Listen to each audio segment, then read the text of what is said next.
a series of 6 on databases. The topic of this module is Advanced SQL. In the last module, we talked about the basics of SQL syntax that you use to talk to relational databases. We went through select and joins aggregate functions.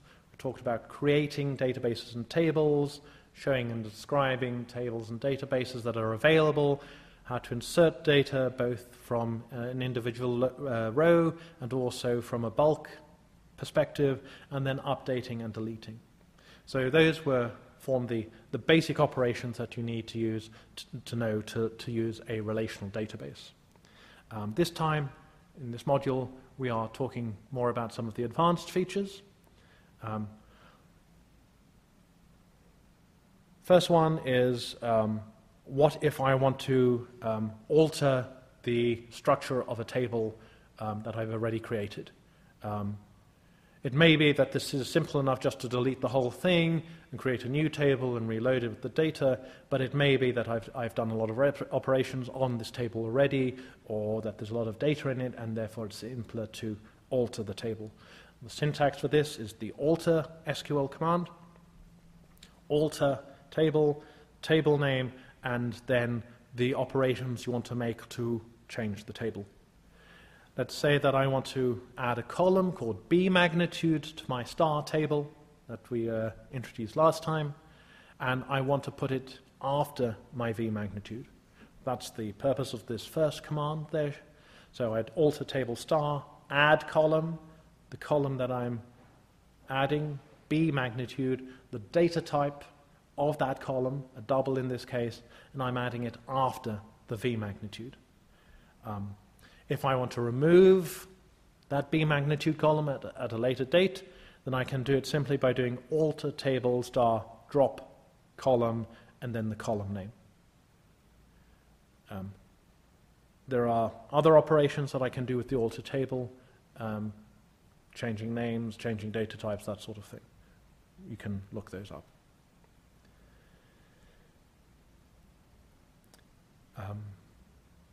Now, often when you're working with a table, there's a particular operation that you're going to be doing on a table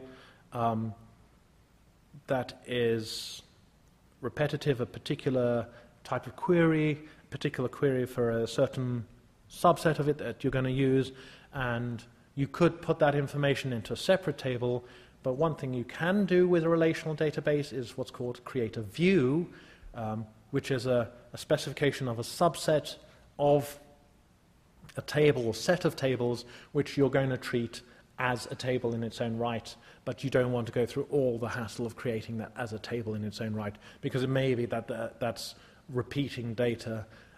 You don't necessarily need to do that. So a view is very useful, and for that context, the syntax is create view and the view name as, and then you specify a select statement which defines the data that is associated with that view. So let's say there's a particular region of sky which I'm going to be using for a lot of operations, and I can define that as a view through select star from star, where I then define the positional constraints defining that region. I can then do a regular select statement, and instead of using the table name, I can use the name of my view, in this case region 1 view, as the table, and it will only use the data that is defined by that particular view, so it will use the data within the positional constraints on the sky that I've defined as the first data set that it's working on, and then apply the additional constraints that I'm using in the where statement in my select statement. Similarly, I can create a view as the result of an inner join in this particular case with more information, and because I've specified that inner join, there will be those column names in the view. That inner join will look as though it's a table to all intents and purposes, and I can query it as if it were a table in its own right, even though from a programmatic perspective it's being created on the fly by the relational database. So views can be incredibly powerful ways of making your life more manageable. Next, indexes. When you're working with a database and you're doing querying, sometimes the performance can be very slow. This can be because of the way that the data is arranged on the disk.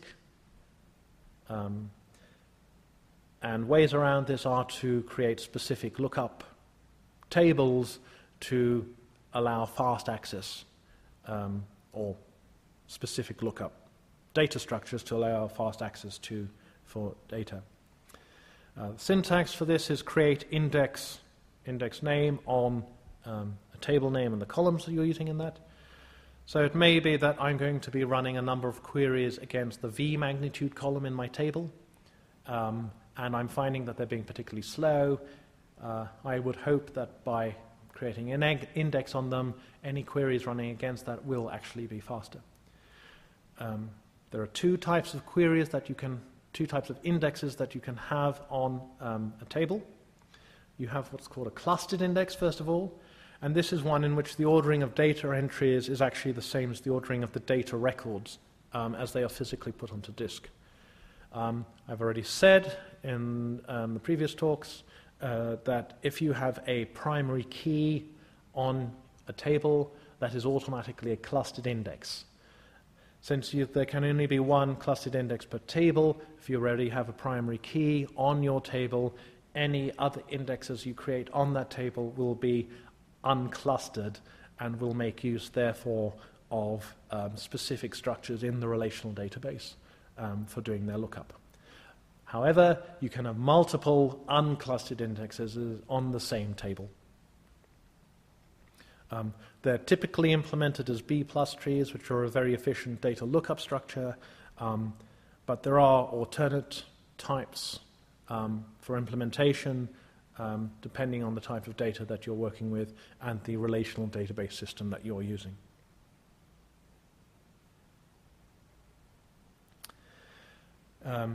It may be that there is a collection of operations that I'm constructing, that I'm carrying out on my database table, that I'm going to be repeating a number of times. And in the same way that if I was writing, doing this programmatically, I might actually write this up as a function. In the database world, you can write this as a stored procedure.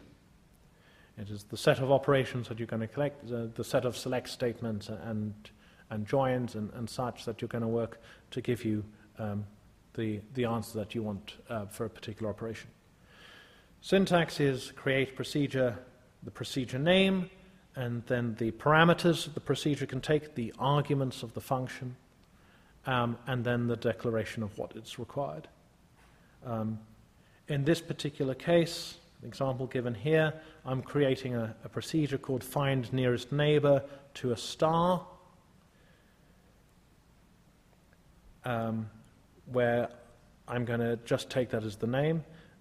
I'm assuming that there is already an existing function in my database, an existing procedure, which will give me the nearest neighbor given a position on the sky.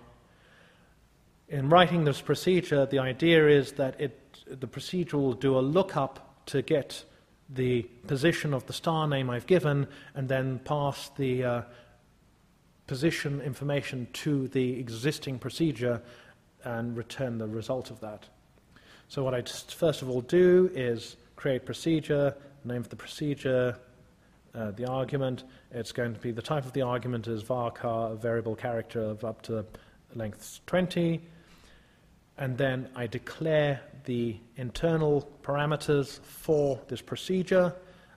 Those are denoted by the @ sign. I'm declaring an array and a dec variable. These are of type float. I'm declaring a name variable that's of varchar 20. And then I say select, and then I set the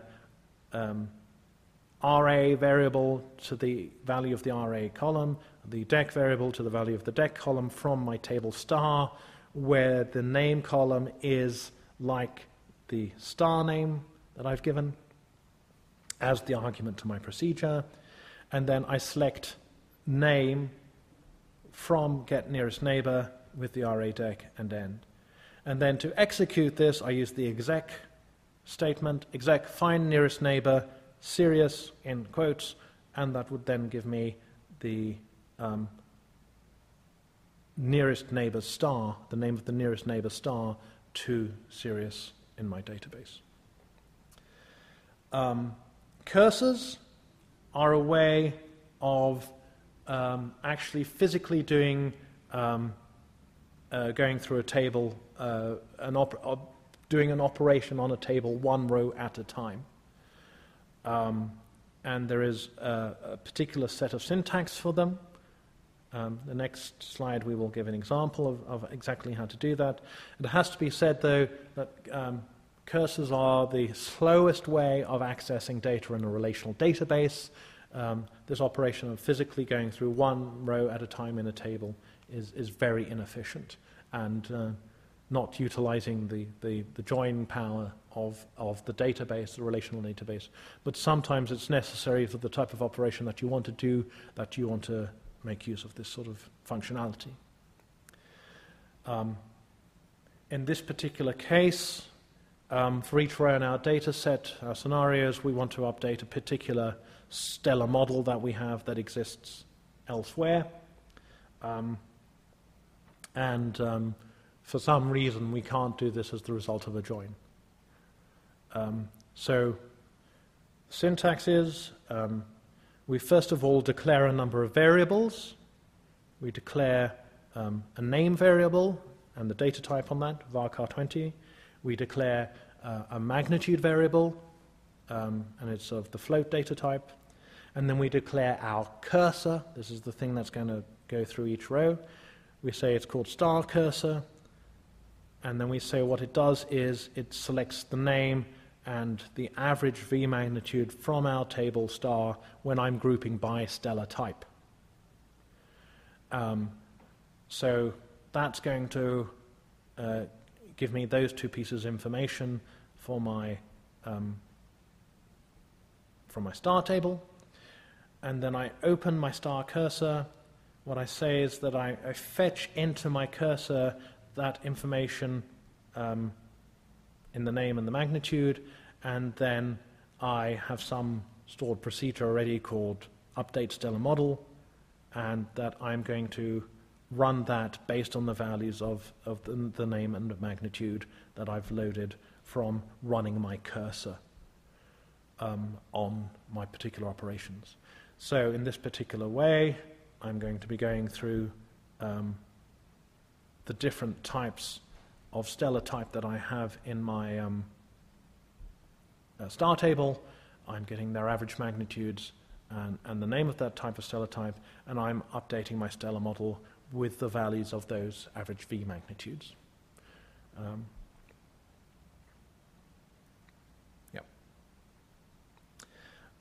Triggers are a way of having particular operations in the database happen depending on other things that you've done. So it may be that if I insert data into one table, there's another table which needs to be updated, or if I update data in one table, an operation has to be performed on another table, or if I delete data, another operation has to be done.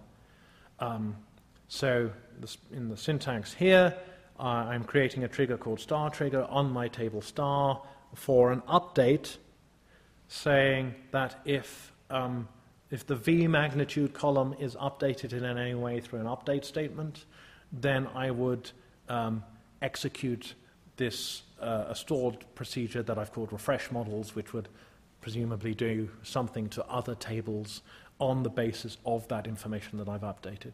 So other operations in the database are triggered by an operation I've created on that table. Finally, I'll give an example of how you can work with a relational database from a programmatic perspective. A lot of relational databases have web-based interfaces or command line-based interfaces for you to specifically type SQL statements in, but often it's very useful to actually be able to access the database through an interface layer so that you can write code to do it. And this little code snippet here is an example of how to do that with Python. So there's a particular Python module in this code called MySQLDB, which I'm importing, and then I specify the connection details for my code to be able to connect to a database server somewhere which is listening on a particular port.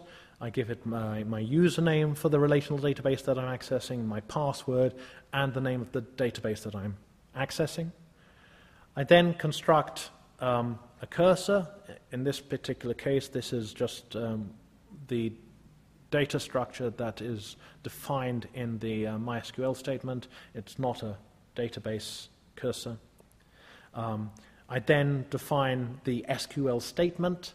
In this case, I just wanted to return everything from my table star. I execute that. So the Python code sends the appropriate SQL command over the wire to the database, and the information is piped back. And then I can fetch all the results, or I could fetch the results one at a time, or do all manner of operations to retrieve the data and work with it appropriately. And those are specified in the MySQLDB documentation. But there you have an example of how you can access a relational base programmatically, making use of your SQL, but you're not using the interface that's been provided by the DBMS. You're doing it through a standard programmatic interface. And such interfaces, such modules, are defined for any manner of computer languages and most databases. And that is the end of this module.